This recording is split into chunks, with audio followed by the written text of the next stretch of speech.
guys, thanks for joining us on Family Life Today here on YouTube. Make sure you subscribe. You don't want to miss any episodes, so hit the little bell and you'll get notifications and you won't miss anything.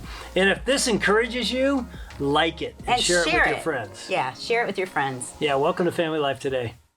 Well, a lot of our listeners know how great our marriage started out. It did start out great. It was great for about... Because you were great. Well, I mean, for a month. It didn't last. Because they've heard our story. I mean, we're laughing now because we're in year 41, but at the moment...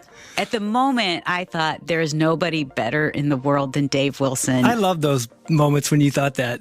Yes. It didn't last long. You didn't think that for 2 months. Because... 3 months. I thought it for 5 months. Okay. And then at 6 months, I said marrying you was the biggest mistake of my life. No, you yelled that. That was a great moment in our marriage. Yeah.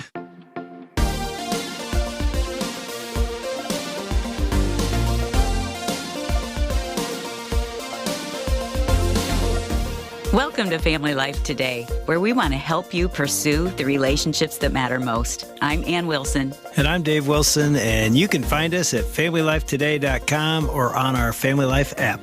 This is Family Life Today.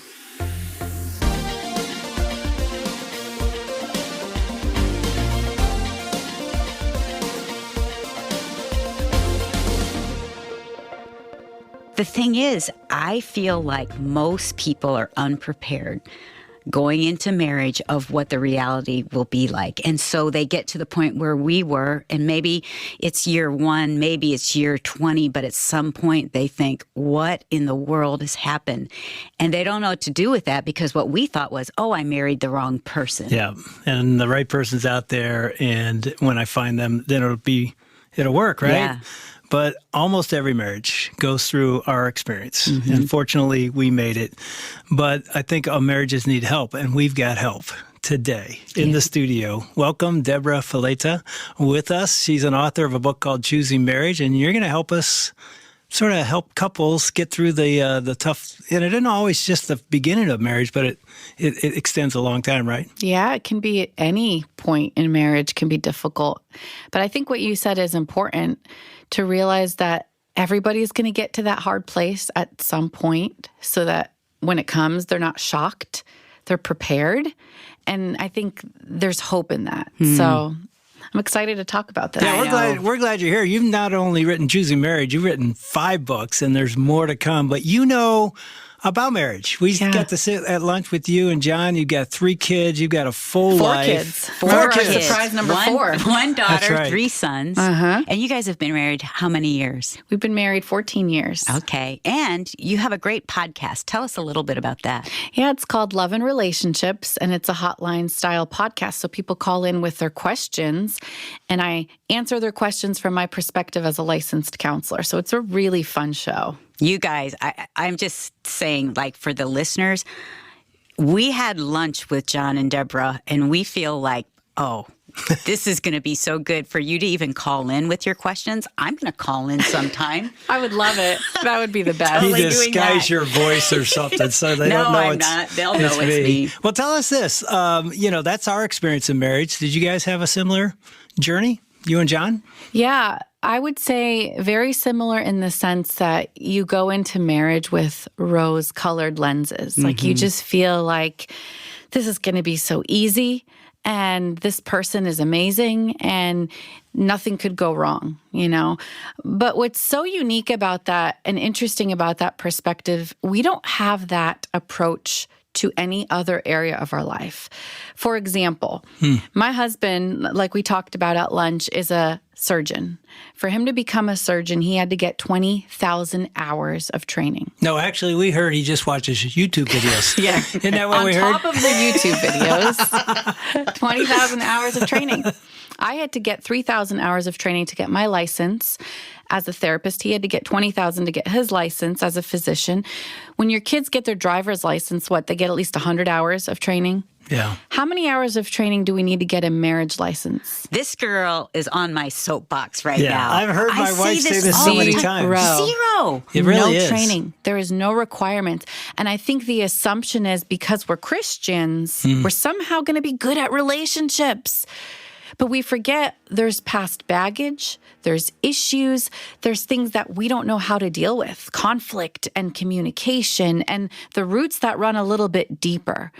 And so my hope for the message of choosing marriage is that we realize that a good marriage is made up of choices, daily choices, sometimes really hard, sometimes simple, but there are things we can actually do to begin to train for the process of a healthy marriage. It's almost like a muscle. You've got to train that muscle or it's going to atrophy. It's not just going to be strong on its own. So what does it look like to train that muscle in our marriage? And it is interesting, isn't it, that you said a lot of times as followers of Christ, we think it's going to be easier for us. We actually went to the Family Life Weekend to Remember Marriage Getaway. We went to it 2 weeks before our wedding. That was our training. And it's a fabulous marriage conference. Oh, yeah, but we sat there as an engaged couple, 14 days away, we're getting married. We literally took no notes. You don't think you need them. Yeah, we're and all these people are writing notes. We're like, why is their marriages so bad? They must not know Jesus. They must not be as in love as we are. We won't need this. And then you already heard our story. Like several months in, we're like in crisis. So what is it about being a Christ follower that makes us think it's going to be easier for us? I think sometimes we tend to compartmentalize what it looks like to be a Christ follower. We focus in on our spiritual health, but relational health isn't necessarily the overflow of that because the roots run deep of things from our family of origin that we bring into relationships. And one of the chapters in Choosing Marriage, I talk about the fact that we all come to marriage with certain walls, ways that we communicate or don't communicate. And those walls are not healthy. For example, the wall of withdrawal. Maybe you're in the middle of a conversation, it's starting to get uncomfortable, so your default is to withdraw. This was Dave. Yes, keep going. You don't have to bring that up. I want to withdraw right now. Dave's about to walk out. I gotta go, guys. And you said, John, your husband was like that. Yeah, it's a withdrawal tendency. It's like the inability to deal with these difficult emotions, so it's easier just to kind of withdraw. Hey, Debra, you know what happened? What happened? You probably don't know this about our story. It's in the Vertical Marriage book, but long story short is when we had one of our first fights, I literally walked out of the room and didn't even know that's my tendency. I've done it my whole life. I walk out of the room. Guess what she does? Follows you. I say, come back here and fight me like a man, you chicken. She yells that. That's the chapter title of that chapter in our book. So, yeah, I had that. So talk about the wall of withdrawal or this thing you bring into marriage. So what do we do with it? Well, I think first of all, recognizing that we have it. And understanding that some of those roots are things that you learn along the way. Yes. When it comes to dealing with conflict and communication, you're not born a natural communicator. You're not born knowing how to do conflict well. You learn based on what's been modeled to you. You learn based on your experiences. And so many times the things that we bring into marriage, we've got to unlearn. And begin learning a healthier approach of what it looks like to say what we need. Another wall is displacement. Displacement is when we have stress or emotional discomfort from something else, but then we take it out on our spouse. For example, one day I remember I was home with the kids. I didn't have 4 at the time. 3 kids. They were all sick. Oh, you know what that's like, right? Yeah. 3 little sick kids. And they're little and they're young. They're little. There's diapers and noses and everyone's clingy. And John was like 15 minutes late from coming home from work. Which feels like 3 hours. Exactly. And he calls me on the phone and he said something wrong. I don't remember what it was. And it was probably something mild. Yeah. But whatever it was, I was ready for a fight. I was frustrated, annoyed. I had so much built up emotion from the day. And I took it out on him. I'm displacing. That's the wall I bring into my relationship, this displacement. I'm going to put it on him. Another wall that Wait. Oh, yeah. Let's you go want back to dive to this into this one? Well, even with that, I'm thinking of wounds from our childhood. Yes. That we bring into marriage, but that maybe we haven't even talked about or acknowledged or know about, but they're back there. Is that displacement? Maybe we have anger issues or wounds. Can that carry through? 100%. I mean, think of some of the insecurities we carry from our childhood. I worked with a gentleman who grew up with a father who, in his household, it was dad's way or the highway. Yeah. And he never felt heard. He never felt like he was good enough. And years later, he carries that same wound into his marriage. Whenever his wife gets close, hey, can you do this differently? It's like, oh, you think I'm not good enough. Yeah. Because it's that displacement from the past that he's putting on her, you know? Yeah, I just want to stick up for John here. Did you apologize to him later? I did. You know, because it wasn't his problem. It wasn't his fault. You're a I'm sure he therapist. did say something wrong. But, you know, one thing that we've learned to do over the years is to be quick to acknowledge what we've done wrong and quick to apologize. In choosing marriage, I say that a litmus test of your humility is how quick you are to apologize and how quick you are to forgive. And I also spend some time talking about a proper apology isn't just, I'm sorry. Or I'm sorry you feel that way. Or I'm sorry you feel that. Exactly. There's steps to really owning your role in the conflict. And where there is a conflict that involves two people, there are two people who need to own something. Maybe that percentage looks different. Maybe it's not always 50-50. Maybe in some cases it's 5 to 95. But if you don't have a role in the problem, then you also have no control. So you've got to see that ownership as a positive thing. I think sometimes we want to, well, I don't have walls. I didn't really do anything. This was all your fault. But if that's the case, then you actually have no control in the relationship. Oh, that's really wise. How do you identify that, you know, even as you were talking earlier, I don't know if you noticed this, and maybe it wasn't true, but I felt like when you said withdrawal wall, my wife looked at me. When you said displacement, my wife looked at me. When you said, I have those too, though, don't Dave. apologize. I'm just kidding. But it's like, you know, there were years in my marriage, I didn't even see it. I didn't know I had them. And one of the gifts God gave us is your spouse can help you see things. But what if you don't see it? How do you identify that you have some of these things in your marriage? I think that's my hope, is that I can help you identify some of these things from a therapist's perspective. It's not your wife. It's not your husband telling you, but it's like, hey, here are some things to be on the lookout for. Do you do this in conflict? Do you handle things this way? There's reflection questions because there's no cookie cutter. Everybody looks different. Everybody brings different walls into a relationship, and you've got to be able to recognize them by learning about them. If you don't even know what they look like, if you don't have a name for these walls, you're not going to recognize them. Well, I think that's the beauty of marriage. And when God brings two people together, we do recognize things in our spouse, and they call it out, and we have a choice if we're going to be defensive or if we're going to receive it. And I think the key is, too, is how we respond to our spouse. I'll never forget the first time that I apologized to Dave in our marriage. And he stopped. He's like, wait, what just happened? Did my wife apologize to me? I actually wrote it down the date. This is January 3rd, whatever. That was terrible, Which but I did. didn't even realize I had never done, but there was this sense of pride in me. Right. And I had this, from my background, this winner, like you have to win at everything. And to apologize meant, I had failed, which made me a failure. It would take me into shame. But I remember just thinking, like, have I not apologized to Dave? He was so much more quick to apologize than I was.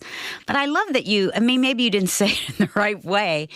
But I think when our spouse can draw attention to like, I'm noticing something, instead of pointing a finger and accusing our spouse in a mad, angry voice, I think just to kind of point things out, that could be really a sweet gift from God. It can be. I think part of the problem is in many marriages, we try to withdraw before we deposit. What do you mean?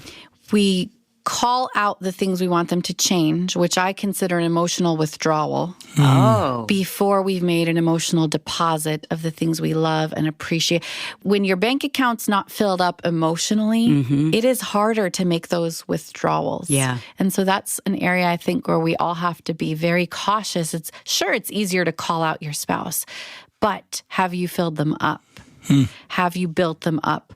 Do you have enough in the bank to be able to make this withdrawal, this request, point out this issue that needs to be changed. And I think if we start there, it would make a world of a difference in our relationship. Which is so interesting because when we're dating, we deposit all day long, all the time.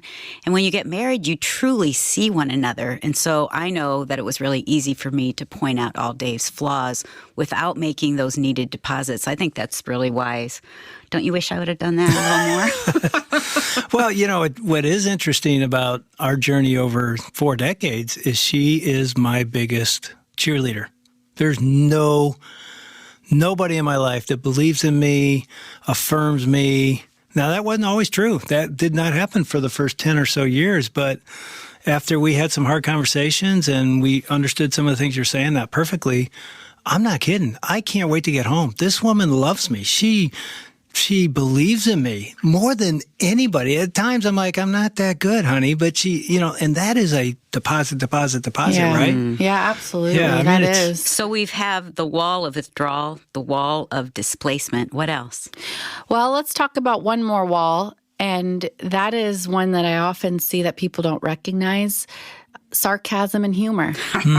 Sometimes you come from a family who their love language is humor and sarcasm, but there's a place for that. And actually, that's one of the things I loved about my husband is he's so funny and witty. But then you realize that can actually be used as a defense mechanism to keep out the hard conversations. It's like, well, let's just crack a joke. Let's just kind of be light and fluffy and fun without taking the time to go deep and really work on the things that need to be worked on. And so I think that's something that people don't even recognize. But all of these walls, there's many more we could talk about, but I think the key is understanding that we are not victims to these walls.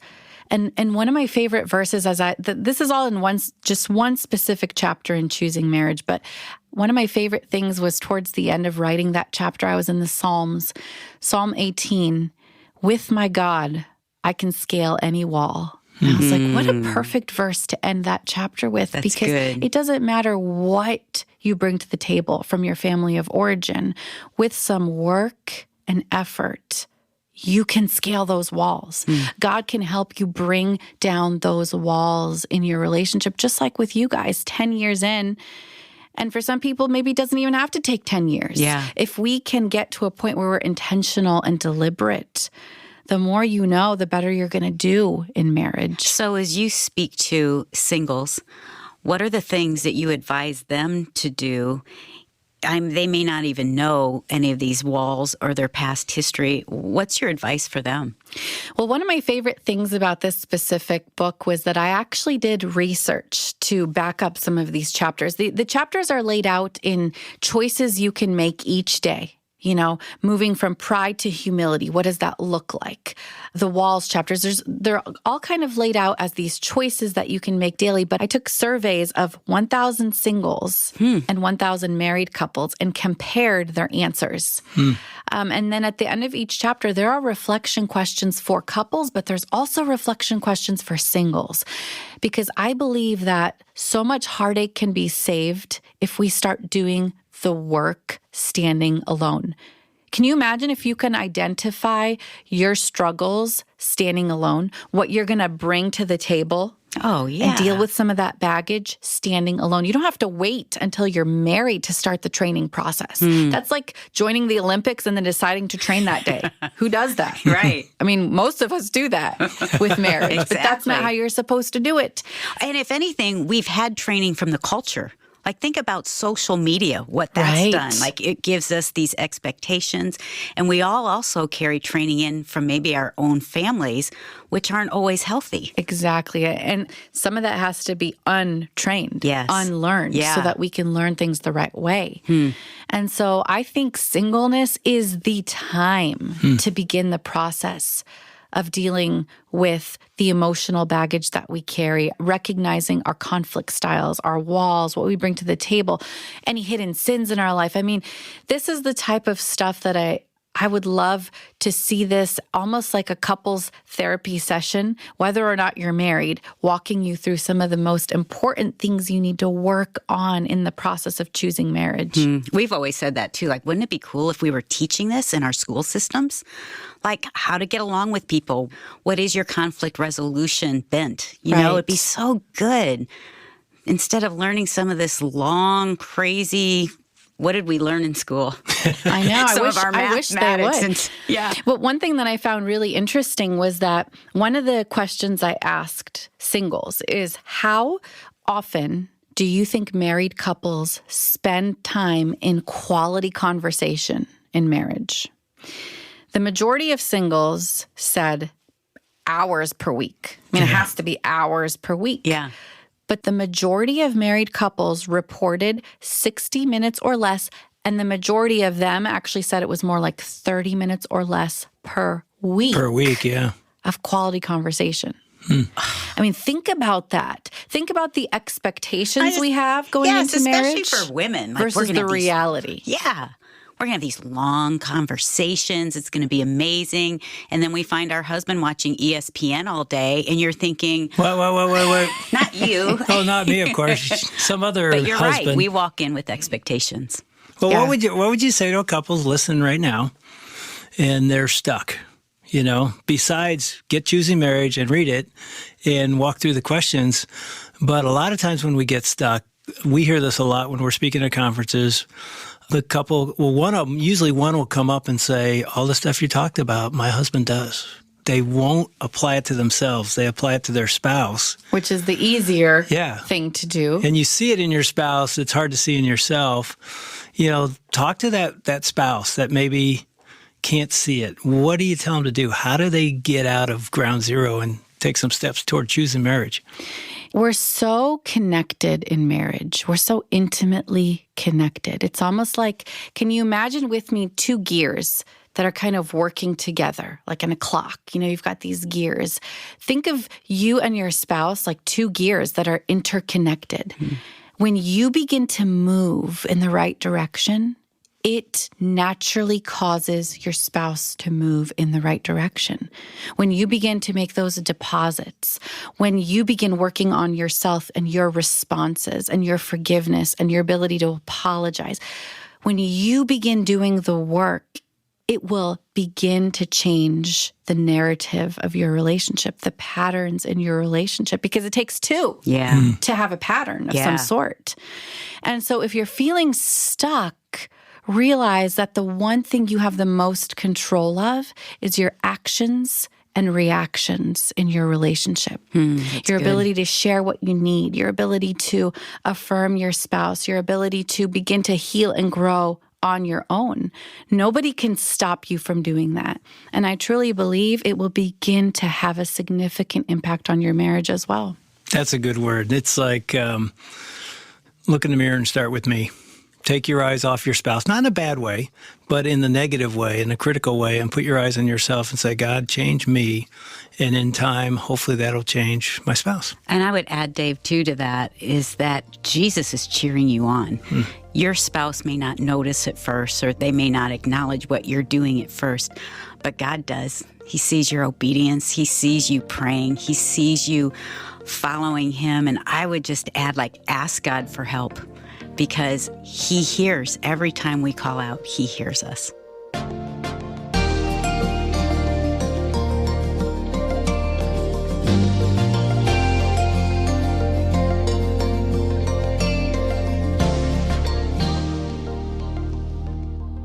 That is a great reminder from Ann Wilson that God is on our side. He is cheering us on. As Romans 8 tells us, if God is for us, who can be against us? And in our desire to want to see our marriage be all that God wants it to be, he wants the same thing for us. He wants our marriage to be what he designed marriage to be. Getting there is what can be a challenge, and it's a challenge that Debra Fileta has addressed in her book, Choosing Marriage, Why It Has to Start with We is Greater Than Me. You can find more information about Debra's book when you go to our website, FamilyLifeToday.com. Order it from us online if you'd like, or you can call to order at 1-800-FL-TODAY. Again, the number is 1-800-358-6329. And then let me remind you about the special offer we're making this week to Family Life Today listeners. You and your spouse can join us for an upcoming Family Life Weekend to Remember Marriage getaway and save 50% off the registration fee if you sign up for the getaway with us today. We have a special offer that's going on this week and next week for Family Life Today listeners. You can join us for 2.5 days where we focus on helping you build a stronger marriage, understanding God's design for marriage, His purpose and His plan, knowing how to resolve conflict, how to improve intimacy in your marriage, your roles as a husband and as a wife. All of that gets covered in the 2.5-day getaway. We have more than 4 dozen of these events happening in cities around the country this spring, and you can find out when a getaway is happening in a city near where you live by going to our website at FamilyLifeToday.com. Click the link for the getaway. Gives you all the information you need. You can register online to save 50% off the regular registration fee. If you have any questions about the getaway, call us at 1-800-FL-TODAY. But the point of all of this is make plans now to spend a weekend investing in your marriage this spring. Go online to FamilyLifeToday.com and register for a Family Life Weekend to Remember Marriage getaway, and do it now so you can save some money. Now, tomorrow, we're going to hear more about the priority of oneness in marriage. That's God's design, that two become one. And that can feel threatening. It can feel like you're going to lose yourself. But as we'll hear from Debra Fileta tomorrow, that's actually something that is glorious and wonderful. Hope you can join us for that. On behalf of our hosts, Dave and Ann Wilson, I'm Bob Lepine.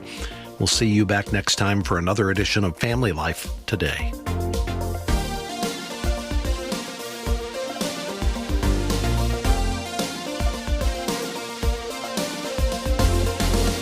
Family Life Today is a production of Family Life, a Cru ministry, helping you pursue the relationships that matter most.